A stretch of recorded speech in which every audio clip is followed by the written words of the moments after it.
Magpasikat ng It's Showtime, magsisimula na at sino-sino ang magkakagrupo.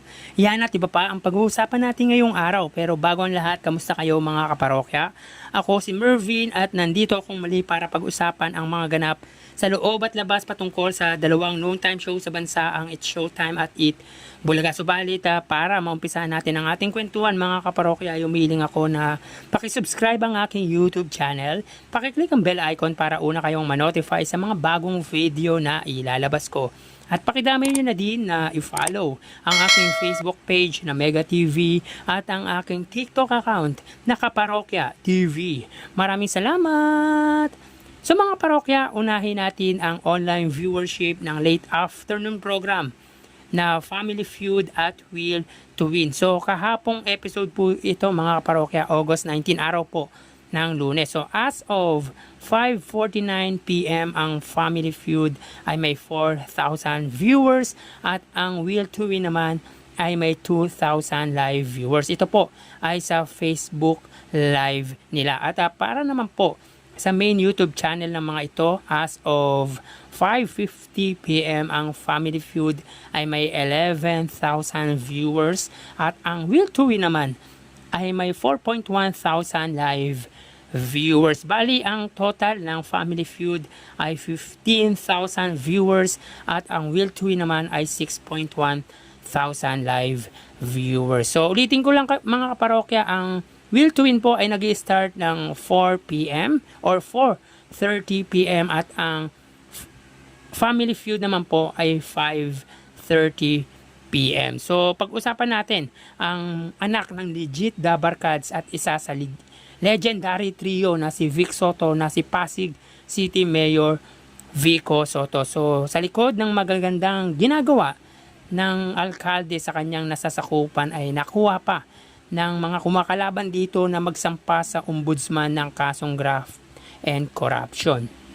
So, ramdam na talaga mga kaparokya ang spirit of election kahit masyado pang maaga sa lungsod ng Pasig. Hindi lang sa Pasig, kundi halos lahat na rin sa buong lungsod dito sa Kamaynalaan. Isipin mo, very transparent na sa pamumuno si Mayor Vico Soto ay tila hindi pa din ito nakalusot sa mata ng mga kumakalaban sa kanya. Pero syempre, para kay Vico ay normal lang o napakadaling mag-file ng anumang kaso sa ombudsman. Kaya para sa kanya, no comment siya dahil wala pa naman siyang natatanggap na letter coming from the office of the ombudsman. So at confident naman ang anak ni Bossing na mababasura ang isinampang kaso sa kanya. Iba talaga ang mindsetting na meron ang Pasig City Mayor. Kumbaga, positibo siya at talagang tutok lang sa pag-aayos ng kanyang lungsod na pinaglilingkuran. Kung kaya confident din ang mga Pasigueño na kahit anong paninira sa alkalde ay nakasuporta pa din sila dito. Ganun talaga kapag may takot sa Diyos at alam ang ginagawa, kayang humarap sa kahit anong laban para sa kapakanan ng kanyang pinaglilingkuran. So talagang kabilib-bilib itong si Mayor Vico Soto at confident din tayo mga parokya na mababasura ang kasong isinampa against Mayor Vico Soto. Samantala, Ann Cortez nag-day off. So upon checking sa official Facebook account ng It's Showtime female host ay makikita sa post nito na nag-off ito sa Dumaguete City. Ang Dumaguete City mga kaparokya ay Negros Oriental dahil ang tatay ko po ay taga Dumaguete. So it's time for relaxation ang It's Showtime host na si Ann Cortez dahil alam naman natin na heavy schedule ito this past few days. Kaya kahit pa matagal natin di nakikita ito sa noontime show ng ABS-CBN na It's Showtime, magandang refreshment ito para kay Ann dahil after ng bakasyong ito ay sasabak na naman ito sa mabigat na activity sa magpasikat ng It's Showtime. And speaking of magpasikat, nagkaroon na nga po ng groupings ang Madlang People hosts para sa darating na 15 taong ng pananghaliang programa ng ABS-CBN led by Ann Cabogabol Star Vice Ganda. So ang unang sasabak ay ang grupo ni Vice kasama sina Ryan Bang at Karil. Ang ikalawa ay ang grupo ni Ogie Alcacid, Kim Chu, MC, and Lassie.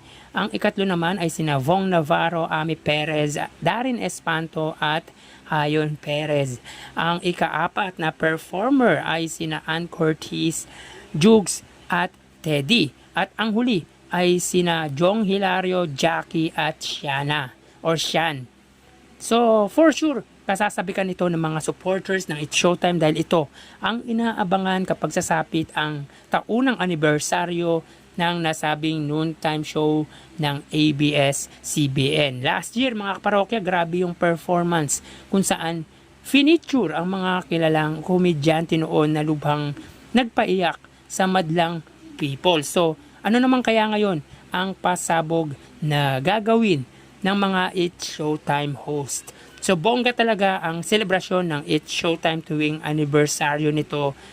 Kabaliktaran naman sa katapat na programa na Eat Bulaga na kamakailan lang ay nag-celebrate ng ika-45 taon nila sa pananghaliang programa. Kung saan instead na mag-celebrate din ng bongga ay minabuting ilaan na lang sa naapektuhan ng bagyong Karina, which is pinalakpakan at talagang naging kahanga-hanga daw ang ginawa ng Eat Bulaga. So yun yung mga parokya, nagkataon lang na nagkaroon ng bagyo ang anniversary ng Eat Bulaga, kung kaya minabuti na lang nilang ilaan ang pera sa mga naapektuhan at iba naman ang situation ng It's Showtime ngayon. So yun nga mga parokya, kabang-abang ang performances ng mga ito at sino kaya ang mag-stand out sa mga magkakagrupo ngayon. Kasi mga parokya, last year, based on my opinion, at ang grupo ni Vong, Jugs at Teddy ang nag-stand out.